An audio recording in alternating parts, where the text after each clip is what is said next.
নমস্কাৰ আপোনালোক সকলোকে পুনৰবাৰ টিকে মাইণ্ডৰ অন্য এটা ৰাতিপুৱাৰ ধামাকাদাৰ খবৰলৈ স্বাগতম জনাইছো। অন্য দিনৰ দৰে আজিও আপোনালোকৰ বাবে দিনটোৰ কেইবাটাও গুৰুত্বপূৰ্ণ খবৰ লৈ আহিছো। ভিডিঅ'টো প্ৰথমৰ পৰা শেষলৈকে চাই থাকিব। আগবাইছো আজি প্ৰথম খবৰটোৰ ফালে। প্ৰথম খবৰটো আপোনালোকক জনোৱাৰ আগতে সকলোকে সৰুকৈ এটা অনুৰোধ, যদি খবৰ কেইটা চাই ভাল পায় তেন্তে লাইক এটা কৰিবলৈ কিন্তু নাপাহৰিব। আগবাইছো প্ৰথমটো খবৰ ফালে। প্ৰথম খবৰটো ওলাই পৰিছে ডাকঘৰৰ ওপৰত। ডাকঘৰেও এতিয়া ফাইনেলি KYC সিস্টেম কৰি দিছে। আপোনালোকে এতিয়া বায়োমেট্ৰিকৰ জৰিয়তে ডাকঘৰত কৰিব পাৰিব আপোনালোকৰ একাউণ্টৰ KYC। পইচা উলিওৱাৰ ক্ষেত্ৰতেই হওক বা জমা কৰাৰ ক্ষেত্ৰতেই হওক বায়োমেট্ৰিকৰ জৰিয়তে পইচাৰ লেনদেন কৰিব পাৰিব বুলি জনাইছে।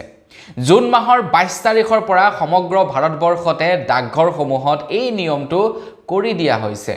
ডাকঘৰত আগতে সকলোবিলাক কামেই মেনুৱেলি হয়। আপোনালোকে চাবচোন, আপোনালোকে ডাকঘৰৰ পাছবুকখন আপডেট কৰিবলৈ যাব, মেনুৱেলি লিখি দিব আপোনাৰ একাউণ্টত কেই টকা আছে। আপোনালোকে KYC কৰিবলৈ যাব, মেনুৱেলি আপোনালোকৰ পৰা ডকুমেণ্ট তেওঁলোকে জমা ল'ব আৰু তাৰ পাছত KYC হ'ব। প্ৰায়বিলাক কামেই মেনুৱেলি হৈছিলে ডাকঘৰত, কিন্তু এতিয়া ডাকঘৰৰ কামবিলাকো অনলাইনৰ জৰিয়তে হ'ব। এতিয়া ডাকঘৰতো KYC কৰিব পাৰিব। এতিয়া ডাকঘৰতো আপোনালোকে বায়োমেট্ৰিকৰ জৰিয়তে আপোনালোকে KYC কৰি পইচাৰ লেনদেন কৰিব পাৰিব বুলি জনাইছে। আমাৰ ভাৰতবৰ্ষত যিমানবিলাক নেকি বেংক প্ৰতিষ্ঠান আছে সকলোবিলাকে এতিয়া KYC সিস্টেমটো কৰি দিছে। গতিকে মানে অনলাইনত KYC কৰিব পৰা সিস্টেম কৰি দিছে। গতিকে ডাকঘৰনো কিয় পিছ পৰি থাকিব। ডাকঘৰেও এই সুন্দৰ পদক্ষেপটো শেহতীয়াকৈ হ'লেও লৈছে। কিন্তু আগবাইছো ইয়াৰ পাছৰ খবৰ ফালে। ইয়াৰ পাছৰ খবৰটো ওলাই পৰিছে BSNL কোম্পানীৰ তৰফৰ পৰা। BSNLৰ সিম কাৰ্ড যিসকলে ব্যৱহাৰ কৰে তেওঁলোকৰ বাবে BSNLৰ ফালৰ পৰা 150 দিনৰ এটা ৰিচাৰ্জ প্লেন মুকলি কৰিছে, য'ত আপোনালোকে লাভ কৰিব ডেইলি 2 GB কৈ ডাটা 150 দিনৰ ভেলিডিটিৰ সৈতে আৰু লগতে ডেইলি 100 SMS আনলিমিটেড কলিং আপোনালোকে লাভ কৰিব। BSNLৰ ফালৰ পৰা মুকলি কৰা ৰিচাৰ্জ প্লেনটোৰ দাম হৈছে 997 টকা, য'ত আপোনালোকে ডেইলি 100 SMS 150 দিনৰ ভেলিডিটি ডেইলি 2 GB কৈ ডাটা লাভ কৰিব বুলি কৈছে BSNLৰ ফালৰ পৰা। আৰু এই ৰিচাৰ্জটোৰ নাম ৰাখিছে ৰিচাৰ্জ পাপা। তো এই ৰিচাৰ্জটো মানে ঘৰৰ দেউতাসকলৰ কাৰণে, ককাসকলৰ কাৰণে তেওঁলোকে দিনৰ দিনটো ঘৰতে বহি আৰামত মোবাইলত ইটো সিটো চাই থাকিব পাৰিব 150 দিনলৈকে। মানে ৰিচাৰ্জ আদায় হোৱাৰ সমস্যা নাথাকিব। 150 দিন বুলি ক'লে অলমোষ্ট মানে প্ৰায় 5 মাহ দিন একেলগতে ৰিচাৰ্জ কৰিব পাৰিব 997 টকা। আগবাইছো ইয়াৰ পাছৰ খবৰ ফালে। এইখিনি খবৰ ওলাই পৰিছে যিসকল লোকে গুগল পে', ফোনপে', পেটিএম ব্যৱহাৰ কৰে তেওঁলোকৰ বাবে, মানে যিসকল লোকে UPI এপছ ব্যৱহাৰ কৰে তেওঁলোকৰ কাৰণে এটা বিৰাটেই ভাল খবৰ ওলাই পৰিছে। এতিয়া UPIটো বোলে AI সংযুক্ত কৰা হ'ব বুলি জনাইছে। আমাৰ ভাৰতবৰ্ষত দৈনিক প্ৰায় 1 বিলিয়ন লেনদেন হয় UPI মাধ্যমৰ জৰিয়তে। গতিকে 1 বিলিয়ন ট্ৰানজেকশ্যন য'ত হয়, তো তাত হয়তো ক'ৰবাত নহয় ক'ৰবাত 2-এটা ট্ৰানজেকশ্যন হয়তো চাগে খেলি মেলিও হ'ব পাৰে, 2-এটা ট্ৰানজেকশ্যন হয়তো ফেইলো হ'ব পাৰে। তাৰ কাৰণে এতিয়া কেন্দ্ৰ চৰকাৰৰ ফালৰ পৰা এটা নতুনকৈ সিস্টেম ইনক্লুড কৰিছে UPI সমূহত আৰ্টিফিচিয়েল ইণ্টেলিজেন্স। আৰু এই আৰ্টিফিচিয়েল ইণ্টেলিজেন্সে আপোনাক পইচা ফেইল হ'বলৈ নিদিব। আপুনি যিজন ব্যক্তিলৈ পইচা প্ৰেৰণ কৰিছে সেই ব্যক্তিজনলৈকেহে পইচাটো গৈ পাবগে। মাজতে কোনোবা 2 নম্বৰী মানুহ সোমাই আপোনাৰ লগত স্কেম কৰিব নোৱাৰিব। কোনোবাই যদি আপোনাৰ লগত স্কেম কৰিব বিচাৰেও তেখেতৰ একাউণ্টত পইচা গৈ নাপাবগে। আৰ্টিফিচিয়েল ইণ্টেলিজেন্সে আইডেন্টিফাই কৰিব যে এই ব্যক্তিজন স্কেমাৰ নেকি, আৰু সেই স্কেমাৰজনক যদি আপুনি পইচা দিবলৈ চেষ্টা কৰেও সেই ব্যক্তিজনৰ একাউণ্টত পইচা নাযাব। তো এনেকুৱা ধৰণৰ কিছু সিস্টেম এতিয়া ইনক্লুড কৰিব যাতে আপোনাৰ একাউণ্ট কোনোবাই হেক কৰিবলৈ চালেও হেক কৰিব নোৱাৰিব। আগবাইছো ইয়াৰ পাছৰ খবৰ ফালে। ইয়াৰ পাছৰ খবৰটো ওলাই পৰিছে দিল্লীৰ পৰা। দিল্লীত এতিয়া স্বাস্থ্য বিভাগত প্ৰায় 600 কোটি টকাৰ কেলেংকাৰী হৈছে বুলি খবৰ ওলাই পৰিছে। দিল্লীত নতুন চৰকাৰ গঠন হৈছে কেইবা বছৰৰ মূৰত। অৰবিন্দ কেজৰিৱালে বহু কেইবছৰ ৰাজত্ব কৰি আছিল আৰু তাৰ পাছত বিজেপিয়ে চৰকাৰ গঠন কৰিলে দিল্লীত। এতিয়া দিল্লীত স্বাস্থ্য বিভাগত 600 কোটি টকাৰ কেলেংকাৰী হৈছে বুলি খবৰ ওলাই পৰিছে প্ৰথমবাৰতে খবৰ লোৱা অনুসৰি দা লণ্ডন টপৰ তৰফৰ পৰা ৰিপৰ্টছ দাখিল কৰা অনুসৰি স্বাস্থ্য বিভাগত প্ৰায় 600 কোটি টকাৰ কেলেংকাৰী হৈছে দিল্লীত ORSৰ পৰা আৰম্ভ কৰি ৰোগীয়ে হোৱা বিছনা চাদৰ পৰ্যন্ত কমিছনৰ খেল ৰাখি প্ৰায় 600 কোটি টকাৰ খেলিমেলি হৈছে স্বাস্থ্য বিভাগত এতিয়া গ্ৰেফতাৰ হৈছে একাধিক চিকিৎসালয়ৰ চিকিৎসক আৰু চিকিৎসা বিষয়াসকল মানে চিকিৎসকৰ পৰা আৰম্ভ কৰি চিকিৎসা বিষয়াসকল জড়িত আছিল এই কেলেংকাৰীত যি নেকি ORS সামান্য 2-3 টকীয়া ORS সেই 2-3 টকীয়া ORSৰ পৰা আৰম্ভ কৰি ৰোগীক বিছনাত পাৰি দিয়া বিছনা চাদৰখন পৰ্যন্ত বিত্তীয় কেলেংকাৰী কৰিছে আৰু 600 কোটি টকাৰ হেনো কেলেংকাৰী হৈছে প্ৰথমবাৰ চৰকাৰ গঠন কৰোতে আগবাইছো ইয়াৰ পাছৰো খবৰ ফালে ইয়াৰ পাছৰ খবৰটো ওলাই পৰিছে যোৰহাটৰ পৰা তো যোৰহাটক বদনাম কৰিবৰ কাৰণে একাংশ লোকে এতিয়া অনলাইনত ৱেবছাইট খুলি যোৰহাটৰ বহুতো ছোৱালীৰ নাম লিষ্টেড কৰিছে অনলাইন ৱেবছাইটত আৰু সেই ৱেবছাইটত কোনজনী ছোৱালী কিমান লাগিব সেই সম্পৰ্কেও ৰেটছ দাখিল কৰিছে ৱেবছাইটত এতিয়া কোনে এই ৱেবছাইটটো খুলি যোৰহাটক বদনাম কৰিব বিচাৰিছে নাজানো কিন্তু সেই ৱেবছাইটটোত একাধিক যোৰহাটৰ ছোৱালী দেখিবলৈ পোৱা গৈছে আৰু সেই ছোৱালীবিলাকৰ টাইম সহ মানে কিমান ঘণ্টাৰ কাৰণে তেখেতে কিমান টকা ল'ব মানে কিমান ঘণ্টা সাৰ্ভিস দিবৰ কাৰণে কিমান টকা ল'ব সকলোবিলাক ৰেটছ তেওঁলোকে দাখিল কৰি থৈছে তো যিমান পাৰে সোনকালে এই যোৰহাটক মানে বেয়া কৰিব বিচৰা মানুহজনক গ্ৰেফতাৰ কৰিব লাগে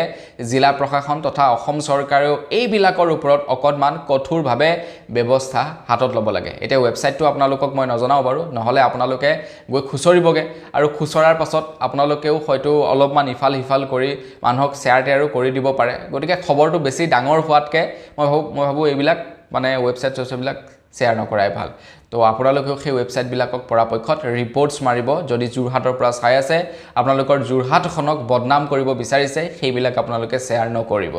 আগবাইছো ইয়াৰ পাছৰটো খবৰ ফালে মই যোৱাকালি খবৰটোত আপোনালোকক কৈছিলো যে অৰুণাচল প্ৰদেশত ধাৰাসাৰ বৰষুণ হ'ব পাৰে অৰুণাচল প্ৰদেশৰ দুখনকৈ ডিস্ট্ৰিক্টত ৰেড এলাৰ্ট জাৰি কৰি দিছিলে বতৰ বিজ্ঞানীয়ে আৰু অৰুণাচল প্ৰদেশত ধাৰাসাৰ বৰষুণ হোৱাৰ ফলতে এতিয়া তাৰ প্ৰভাৱ অসমত দেখিবলৈ পোৱা গৈছে যোৱাকালি ধেমাজিৰ সিসি বৰগাঙত ট্ৰেইনৰ এখন দলং খহি পৰে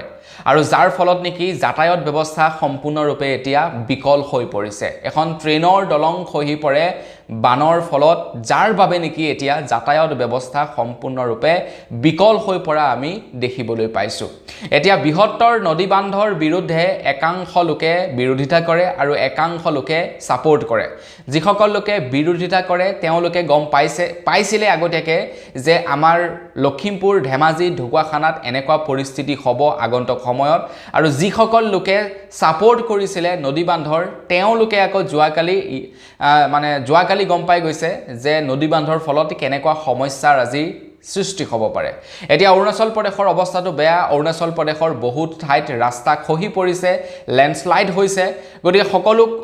অসমবাসীক অনুৰোধ জনাইছো যিসকল লোকে অৰুণাচলত কাম কৰিবলৈ গৈছে তেওঁলোকে কিছুদিন অসমত আহি ৰেষ্ট লওক অৰুণাচল প্ৰদেশত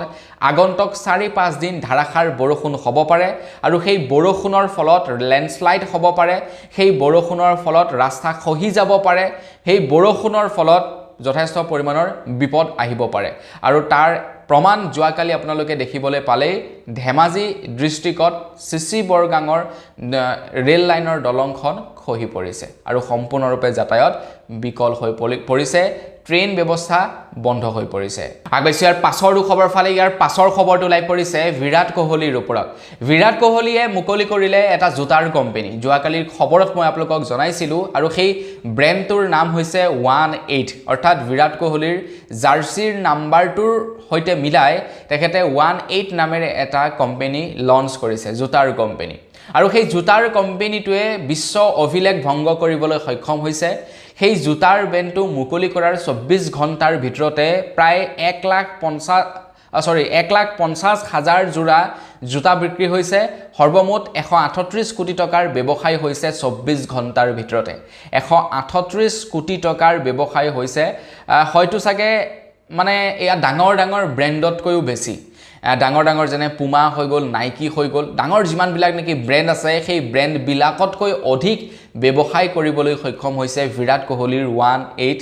জোতাযোৰে জোতাযোৰৰ দাম বৰ বিশেষ নহয় 10,000ৰ আশে-পাশে পোৱা যায় 9,000 কিমান টকাত পোৱা যায় জোতাযোৰ কিন্তু 24 ঘণ্টাৰ ভিতৰতে 138 কোটি টকাৰ বিজনেছ কৰি সকলোকে শ্বক কৰি দিছে চকু কপালত উঠিছে এতিয়া জোতা কোম্পানীসমূহৰ তো তেওঁলোকে হয়তো ভাবিছে চাগে বিৰাট কোহলি কম নহয় কিন্তু তো বিৰাট কোহলিক পুমা কোম্পানীৰ তৰফৰ পৰা 300 কোটি টকাৰ অফাৰ আগবঢ়াইছিলে তেখেতক কৈছিলে যে আপুনি আমাৰ সৈতে এগ্ৰিমেণ্ট কৰক এবছৰৰ কাৰণে কোনো কোম্পানীৰ সৈতে আপুনি কাম কৰিব নোৱাৰিব জোতা কোম্পানীৰ সৈতে আমি আপোনাক 300 কোটি টকা দিম কিন্তু বিৰাট কোহলিয়ে ক'লে যে নহয় মই এই ব্ৰেণ্ড ডিল কৰিব নোৱাৰো মই মোৰ নিজৰ জোতা কোম্পানী লঞ্চ কৰিম আৰু লঞ্চ কৰাৰ 24 ঘণ্টাৰ ভিতৰতে 138 কোটি টকাৰ ব্যৱসায় কৰিছে আগবাইছো ইয়াৰ পাছৰ খবৰ ফালে ইয়াৰ পাছৰ খবৰ ওলাই পৰিছে ধেমাজি ডিস্ট্ৰিক্টৰ পৰা তো ধেমাজি ডিস্ট্ৰিক্টত যিসকল লোকে বাস কৰে তেওঁলোকৰ বাবে চৰকাৰৰ ফালৰ পৰা কেইটামান হেল্পলাইন নাম্বাৰ মুকলি কৰিছে যেহেতু ধেমাজি ডিস্ট্ৰিক্টত এতিয়া বানৰ বিভীষিকাই দেখা দিয়া পৰিলক্ষিত হৈছে তো সেই সময়তে ধেমাজিবাসীৰ বাবে কেইটামান হেল্পলাইন নম্বৰ মুকলি কৰিছে যদি এই বান পৰিস্থিতিত প্ৰাকৃতিক দুৰ্যোগৰ সময়ত যদি আপোনালোকে বিপদত পৰে তেন্তে যোগাযোগ কৰিব পাৰে নাম্বাৰ দুটা হৈছে 03753444014 আৰু লগতে অন্যটা হৈছে 7577035639 এই দুটা নাম্বাৰৰ জৰিয়তে ধেমাজিৰ যিকোনো বান পৰিস্থিতিত ফচি থকা ব্যক্তিয়ে কল কৰিব পাৰিব বুলি জনাইছে অৱশ্যে এইবিলাকক প্ৰাকৃতিক দুৰ্যোগতকৈ মানে মানুহে মানৱ সৃষ্ট দুৰ্যোগ বুলি ক'লেও বেয়া নহব কৃত্ৰিম দুৰ্যোগ বুলি ক'লেও বেয়া নহব কাৰণ যি নেকি নদী বান্ধ বা কিবা কিবি গছ বছনি কাটি পাহাৰ ভৈয়াম আমি মানে কাটি মেলি ধ্বংস কৰিছো গতিকে ইয়াৰ ফলতেই বানপানীৰ সৃষ্টি হৈছে ইয়াৰ মানে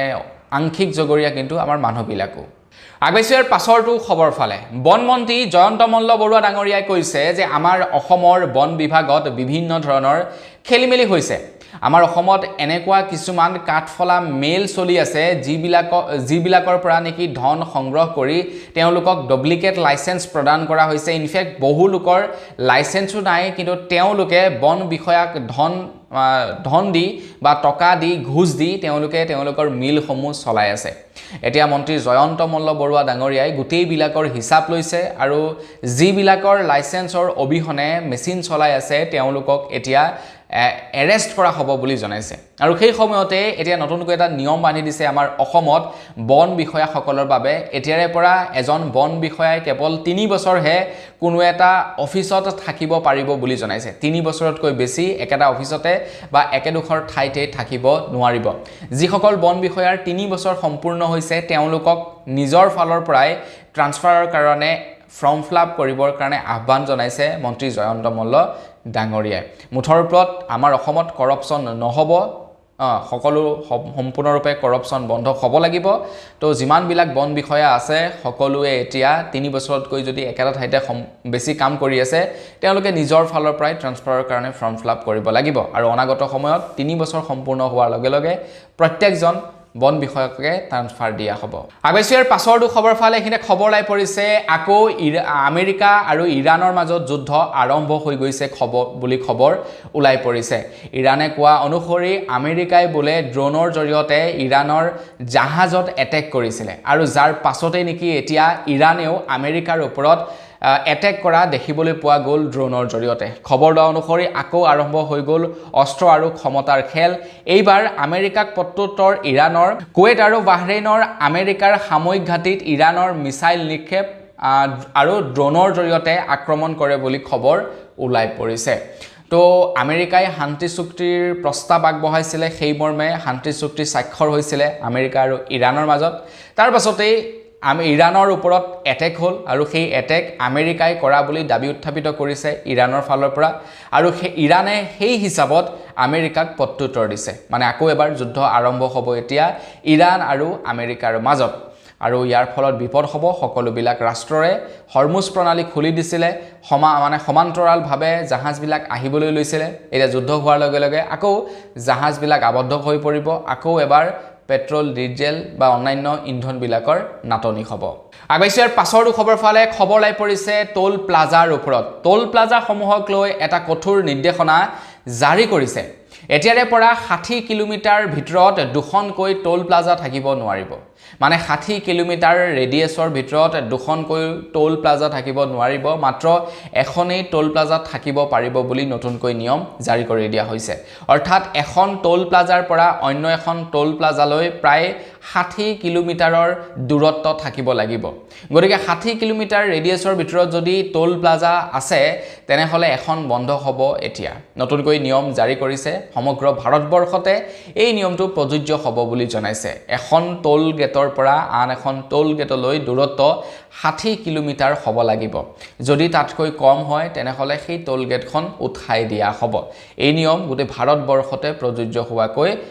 ঘোষণা কৰা হৈছে আগবাইছো ইয়াৰ পাছৰটো খবৰ ফালে ইয়াৰ পাছৰ খবৰটো লাই পৰিছে পাকিস্তানৰ পৰা খবৰ লাই পৰিছে পাকিস্তানতো এতিয়া সাম্প্ৰদায়িকতা দেখিবলৈ পোৱা গৈছে মানে যিকি ধৰ্মৰ ৰাজনীতি সেই ধৰ্মৰ ৰাজনীতি এতিয়া পাকিস্তানৰ চৰকাৰকো চুই গৈছে বুলি খবৰ ওলাই পৰিছে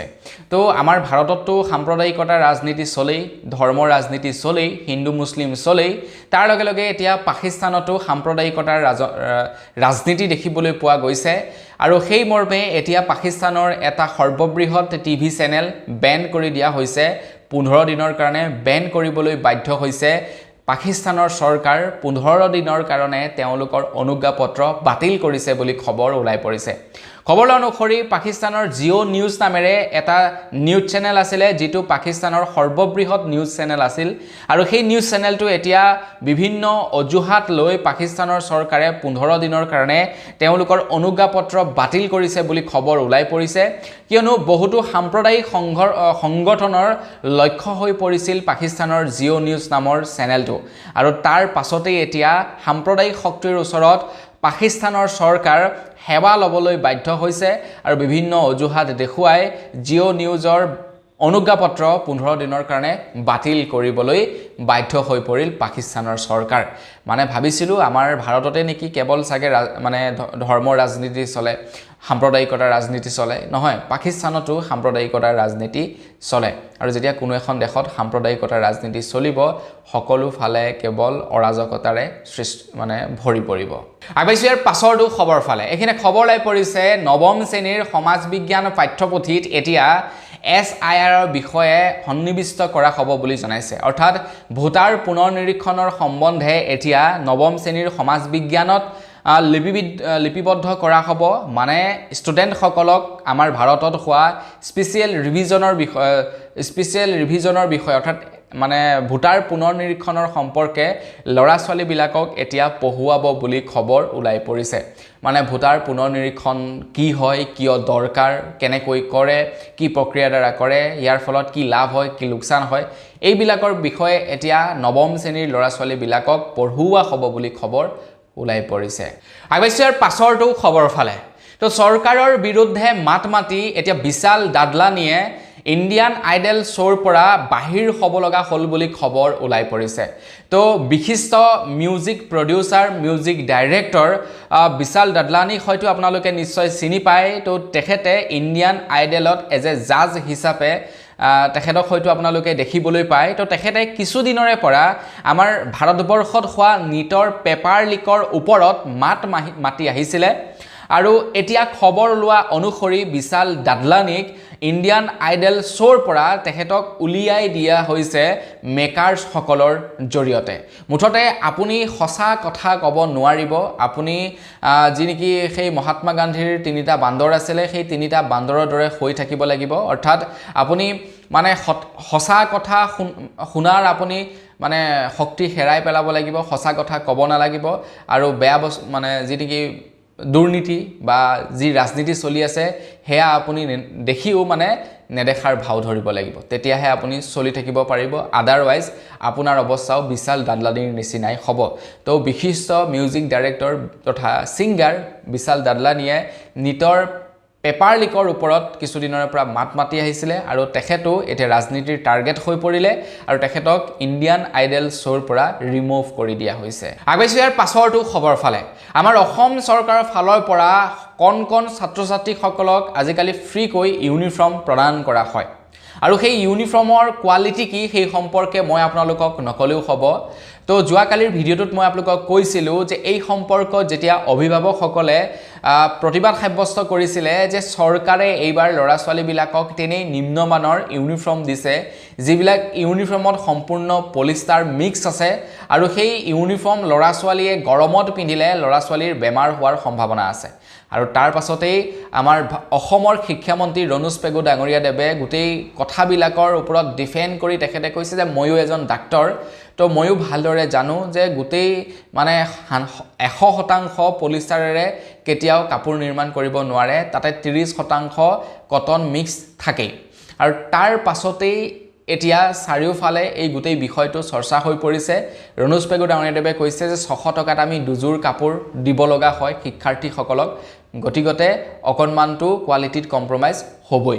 আৰু যি কি নহওক আপোনালোকে পিন্ধাওক নিপিন্ধাওক সেইটো আপোনাৰ কথা আপুনি চৰকাৰে দিয়া কাপোৰ লৈ সন্তুষ্ট হয় নে নহয় সেইটো আপোনাৰ কথা কিন্তু চৰকাৰে দিয়া কাপোৰ পিন্ধিলে বা পলিষ্টাৰ কাপোৰ পিন্ধিলে কেনেকুৱা কি ধৰণৰ সৰু ল'ৰা ছোৱালীৰ মানে তেওঁলোকৰ ৰিয়েকচন হ'ব পাৰে সেই সম্পৰ্কে আপোনালোকে আগতীয়াকৈ জানি থওক তো পলিষ্টাৰৰ কাপোৰ পিন্ধিলে ছালৰ ৰোগ হোৱাৰ সম্ভাৱনা থাকে শৰীৰত অতিমাত্ৰা গৰম হোৱাৰ সম্ভাৱনা থাকে এলাৰ্জিৰ সমস্যাৰ সৃষ্টি হয় আৰু লগতে ল'ৰা ছোৱালীয়ে কাহ উশাহ নিশাহ লোৱাত সমস্যাৰ সৃষ্টি হয় মানে পলিষ্টাৰ কাপোৰসমূহৰ মাজেৰে বায়ু না সোমাব পাৰে বায়ু না ওলাব পাৰে যাৰ ফলত নেকি শৰীৰৰ যি উত্তাপ সেই উত্তাপ শৰীৰৰ ভিতৰতে এবজৰ্ব হৈ যায় যাৰ ফলত ল'ৰা ছোৱালীৰ বেমাৰ হোৱাৰ সম্ভাৱনা থাকে স্কিনৰ সমস্যা হয় খজুৱতিৰ নিচিনা বেমাৰ আজাৰ হয় উশাহ নিশাহ লোৱাত অসুবিধা হয় গতিকে আপোনালোকৰ ওপৰত ডিপেণ্ড কৰে আপোনালোকে এই গেলা গৰমত ল'ৰা ছোৱালীক পলিষ্টাৰ কাপোৰ পিন্ধাই বিদ্যালয় পঠাব নে 500,000 টকা খৰচা কৰি আৰামদায়ক কাপোৰ পিন্ধাই ল'ৰা ছোৱালীক বিদ্যালয়ত পঠাব আগবাইছোঁ একেবাৰে শেষৰটো খবৰ ফালে অসমতে থাকি এজন বিহাৰী যুৱকে অসমীয়াৰ ওপৰত এতিয়া দাদাগিৰি দেখুওৱা দেখিবলৈ পোৱা গৈছে আজিৰ পৰা কিছুদিন পূৰ্বে গুৱাহাটী মহানগৰীত এজন বিহাৰী লোকে অসমীয়া গৌবেগ ধ্বনি দিছিলে এয়াই নহয় তাৰ আগতেও তেনেকুৱা ধৰণৰ বহু ঘটনা আমি দেখিবলৈ পাইছোঁ বিহাৰী সম্প্ৰদায়ৰ লোকসকলৰ জৰিয়তে আৰু এতিয়া আমি দেখিবলৈ পাইছোঁ সামাজিক মাধ্যমত এজন যুৱকে অসমীয়াসকলক টাৰ্গেট কৰি অসমীয়াক মানে ধ্বংস কৰি দিয়াৰ হুংকাৰ দিছে এজন বিহাৰী যুৱকে এতিয়া অনা অসমীয়াসকলৰ ইমান ক'ৰ পৰা সাহস জন্মিছে সেইটো নাজানো কিন্তু এই যুৱকজন যদি এতিয়া ধৰি লওক যুৱকজনৰ ঠাইত যদি এজন মুছলমান যুৱক হ'লহেঁতেন বা এই কথাষাৰ যদি অসমীয়া যুৱক এজনে গৈ বিহাৰত ক'লেহেঁতেন মই ভাবোঁ পৰিস্থিতি অকণমান বেলেগেই হ'লহেঁতেন নহয় জানো নে কি কয় আপোনালোকে কমেণ্ট ছেকশ্যনত জনাব তেখেত যিহেতু এজন বিহাৰী মানুহ এতিয়ালৈকে হয়তো কোনো দল সংগঠনে এই সম্পৰ্কত মাত মতা নাই হয়তো চাগে চৰকাৰেও এইবিলাক বস্তু আওকাণ কৰিছে তো প্ৰশাসনে মোৰ মতে এইবিলাকৰ ওপৰত নিজাববীয়াকৈ অকণমান ব্যৱস্থা ল'ব লাগে যাতে পৰিৱেশটো অকণমান পৰিস্থিতিটো অকণমান ঠিকে থাকে নহ'লে তেওঁলোকে আজি বিহাৰীসকলে আজি এনেকুৱাকৈ কৈছে তো কালিলে পৰখিলে অসমীয়া যিসকল খিলঞ্জীয়া মানুহ আছে তেওঁলোকৰ মানে অকণমান খং উঠিব হঠাতে তেজ গৰম হৈ যাব উল্টা পুল্টা কাম হ'ব গতিকে প্ৰশাসনৰ ফালৰ পৰা এনে ধৰণৰ মন্তব্য কৰা সকলৰ ওপৰত ব্যৱস্থা ল'ব লাগে যাতে পৰিৱেশটো সমাজখন ঠিকে থাকে তো বন্ধুসকল বস আজি ভিডিঅ' জনাবলগীয়া খবৰ ইমান কেইটা আছিলে খবৰ কেইটা জানি কেনে পালে কমেণ্ট ছেকশ্যনত জনাব যদি ভাল লাগিলে লাইক এটা কৰি দিব চেনেল যদি ছাবস্ক্ৰাইব কৰা নাই ছাবস্ক্ৰাইবটো কৰি ল'ব পুনৰ লগ পোৱাৰ বিদায় মাগিছোঁ ধন্যবাদ জয় অসম